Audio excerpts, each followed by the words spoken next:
Hello friends, स्वागत है आपका अपने परिवार एमएस स्टडी पॉइंट में।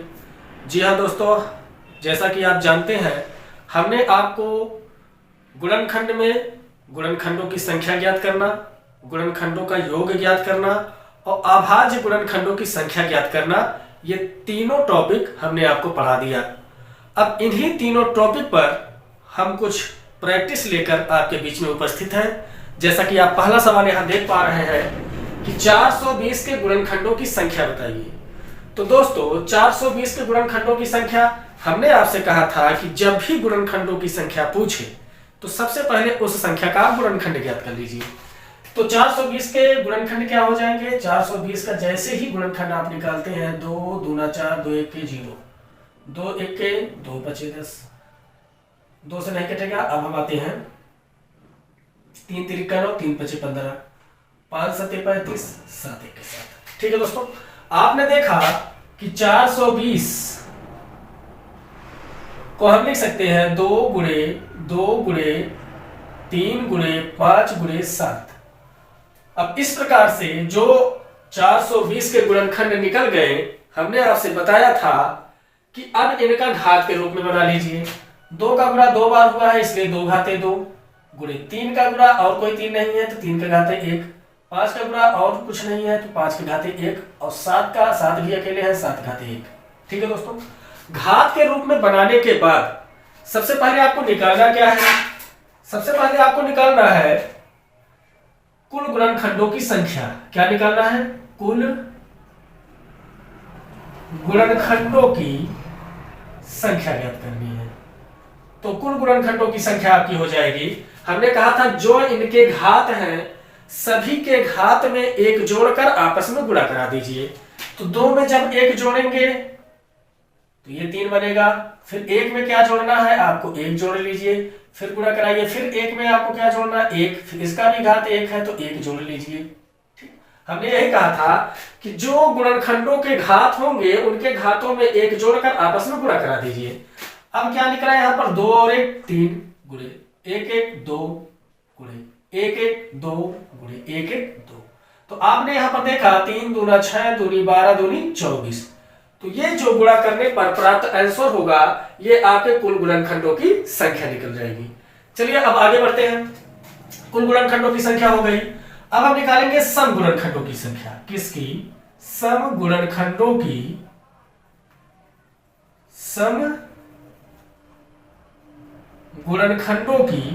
संख्या।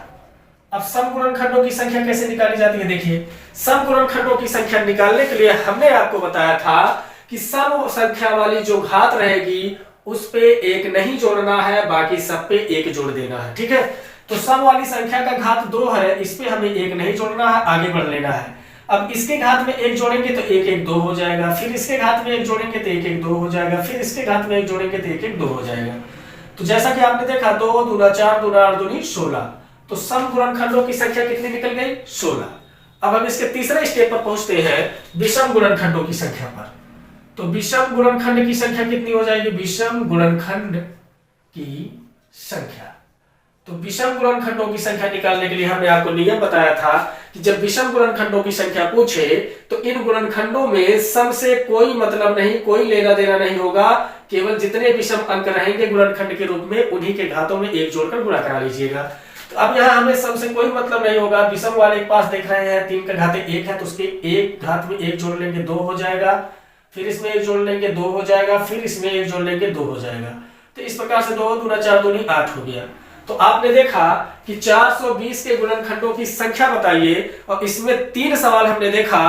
पहला सवाल कुल गुणनखंडों की संख्या आपकी 24 आ गई, सम गुणनखंडों की संख्या आपकी 16 आ गई और विषम गुणनखंडों की संख्या आपकी 8 आ गई। इस प्रकार से आपके आंसर मिल जाएंगे।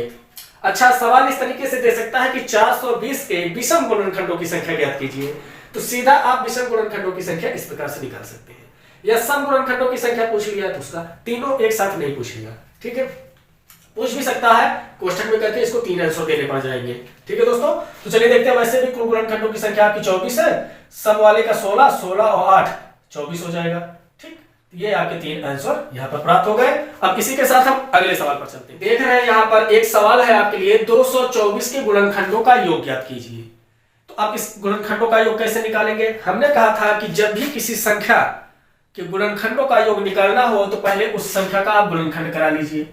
तो 224 का सबसे पहले आप क्या कराएंगे? गुणनखंड कराएंगे। ठीक, क्या हो जाएगा? 2 से काटिए, 2 1 के 2, 2 1 के 2, 2 दूना 4, फिर 2 5 10 12 हो गया, 2 6 12, फिर 2 दूना 4 16, 2 8 16, 2 1 के 2, 2 4 8, 2 7 14, 7 1 के 7। ठीक है दोस्तों, तो आपने यहाँ पर देखा 224 के लिए आप इसे लिख सकते हो 224 बराबर 2 गुणे 2 गुणे 2 गुणे 2 गुणे 2, कितनी बार है यहाँ पर? 5 बार है, 5 बार हो गया, और गुणे 1 7। ठीक, अगर हम इसे घात के रूप में कन्वर्ट करना चाहें तो 2 का गुणा 5 बार हुआ है, हम इसे लिख सकते हैं 2 की घाते 5 और गुणे यहाँ 7 अकेले है तो 7 की घाते 1 हो जाएगी। ठीक, अब आपको गुणनखंडों का योग बताना है। अब हम एक गुणनखंडों का योग नहीं, इसी एक सवाल में हम 3 सवाल लेकर चलेंगे। कुल गुणनखंडों का योग, सम गुणनखंडों का योग और विषम गुणनखंडों का योग। ठीक है दोस्तों, चलिए देखते हैं। पहला सवाल हम बनाएंगे कुल गुणनखंडों का योग। कुल गुणनखंडों का योग, चलिए देखते हैं कुल गुणनखंडों का योग कैसे निकालेंगे। पहला सवाल आपका हो गया,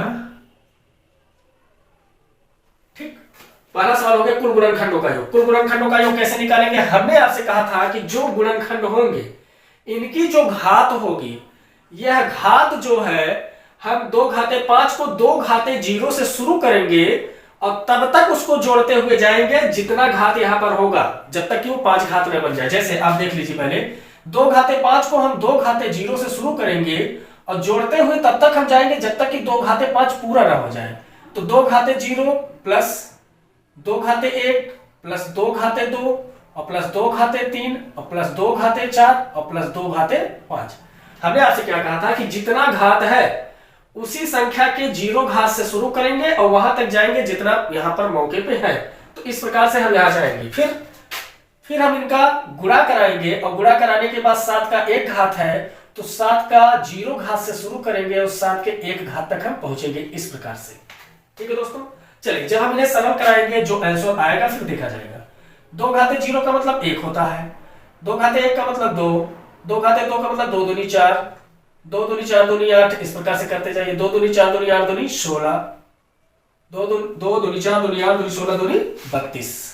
ठीक, आगे बढ़िए। अब क्या हो जाएगा? 7 की घात 0 का मतलब 1 होता है, किसी भी संख्या का घात 0 होता है तो उसका मान 1 होता है। 7 की घात 1 का मतलब 7 होगा। आगे बढ़ते हैं, यहां प्लस है। ठीक, अब इनको ऐड कर दीजिए। 32 और 16 कितना हो जाएगा? 48, 48 और 8 56, 56 और 4 60, 7 2 62 और 1 ये आपका बन गया 63 गुणे 7 और 1 8 हो जाएगा। अब जब हम इसको थोड़ा सा और सरल कराएंगे, कहीं छोटा ना पड़ जाए जगह, आगे बढ़ लेते हैं। ठीक है, जब हम इनका गुणा करा देंगे 8 त्रिक 24, 8 से 2 8 6 48, 48 और 2 50। तो इस प्रकार से आपने देखा ये जो 504 आ गया ये कुल गुणनखंडों का योग आ गया इसका। ठीक है दोस्तों, चलिए आगे बढ़ते हैं।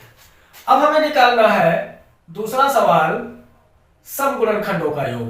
क्या? सम गुणनखंडों का योग। अब सम गुणनखंडों का योग कैसे निकालेंगे? चलिए देखते हैं।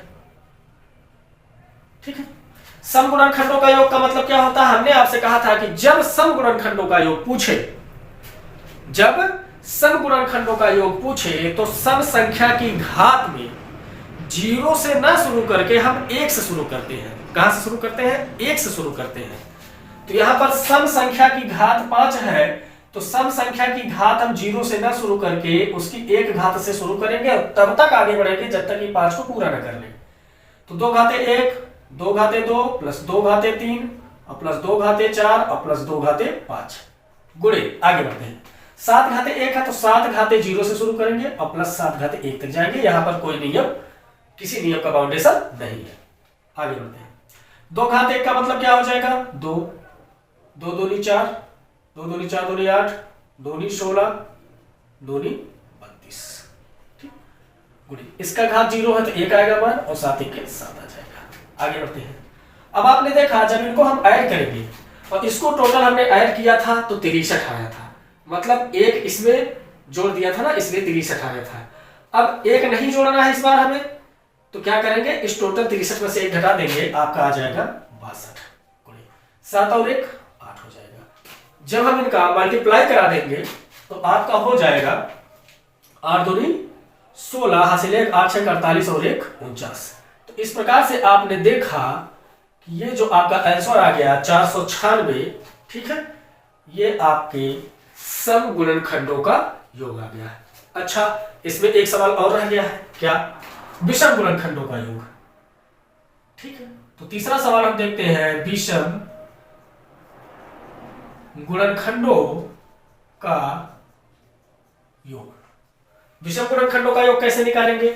हमने आपसे बताया था कि जब भी आपको विषम गुणनखंडों का योग निकालना हो तो सम वाली संख्या से कोई लेना देना नहीं है, मतलब उससे कोई मतलब नहीं रखना है।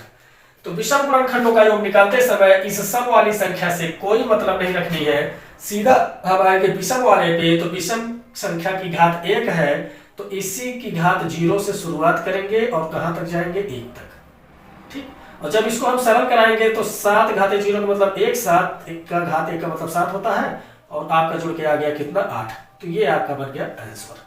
ठीक, वैसे भी आप मिला लीजिए, 8 6 14 हासिल 1 9 1 हासिल 10 4 और 1 5। तो इस प्रकार से आपने देखा कि 224 के गुणनखंडों के योग में 3-3 सवाल हम लोग आसानी से लगा ले रहे हैं। कुल गुणनखंडों का योग 504 आ गया, सम गुणनखंडों का योग 496 आ गया आपका, उसके बाद विषम गुणनखंडों का योग आपका आ गया 8। ठीक, तो उम्मीद करता हूं कि यह सवाल आपको समझ में आ गया होगा। अब हम चलते हैं अगले सवाल की तरफ। तो चलिए देखते हैं, अगला सवाल है हमारा 324 के अभाज्य गुणनखंडों की संख्या बताइए। तो केवल अभाज्य गुणनखंडों की संख्या नहीं बतानी है, इसमें 4 सवाल बनते हैं आपके। ठीक, उन चारों सवालों को हम लोग देखेंगे, फिर वही चर्चा करेंगे जो बार बार करते आए हैं। जब भी गुणनखंडों की संख्या या गुणनखंडों का योग पूछे तो सबसे पहला कर्तव्य आपका होता है कि आप उस संख्या का पहले गुणनखंड करा लीजिए।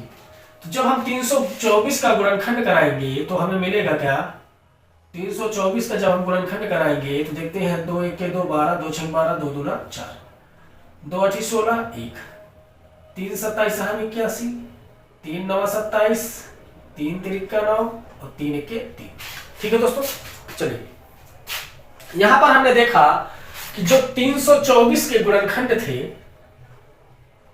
वो आपके मिल गए 2 गुणे 2 गुणे 3 गुणे 3 गुणे 3 गुणे 3। 3 का गुणा 4 बार हुआ है। ठीक, अब जब हम इसे घात के रूप में बना लेंगे तो 2 का गुणा 2 बार हुआ है, तो 2 घाते 2 हो जाएगा।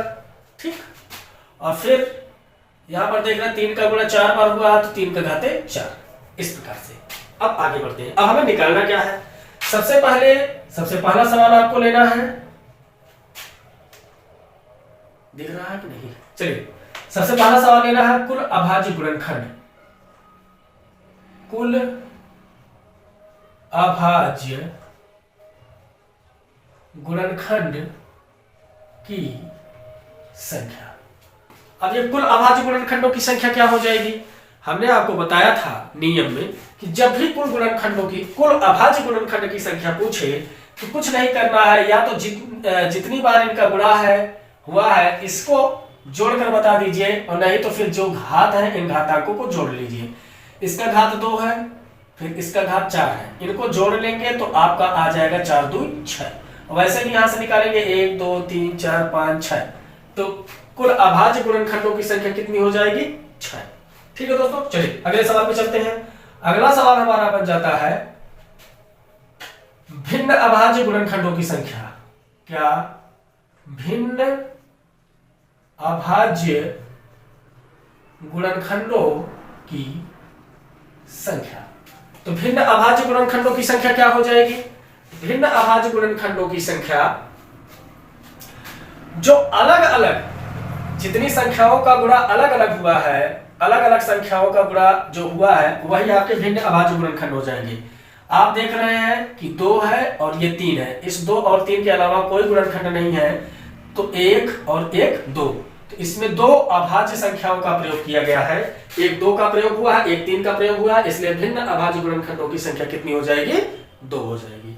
अच्छा, अब तीसरा जो सवाल हमारा बनता है कि सम अभाज्य गुणनखंडों की संख्या, सम अभाज्य गुणनखंड की संख्या। तो सम अभाज्य गुणनखंडों की संख्या आपकी हो जाएगी, कितनी होगी?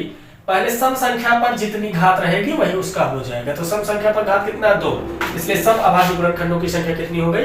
2। अच्छा, चौथा सवाल हमारा बनता है विषम अभाज्य गुणनखंड की संख्या बताइए। क्या? विषम अभाज्य गुणनखंड की संख्या। तो विषम अभाज्य गुणनखंडों की संख्या हो जाएगी, जो विषम संख्या पर घात रहेगी वही विषम अभाज्य संख्याओं का गुणनखंड हो जाएगा 4।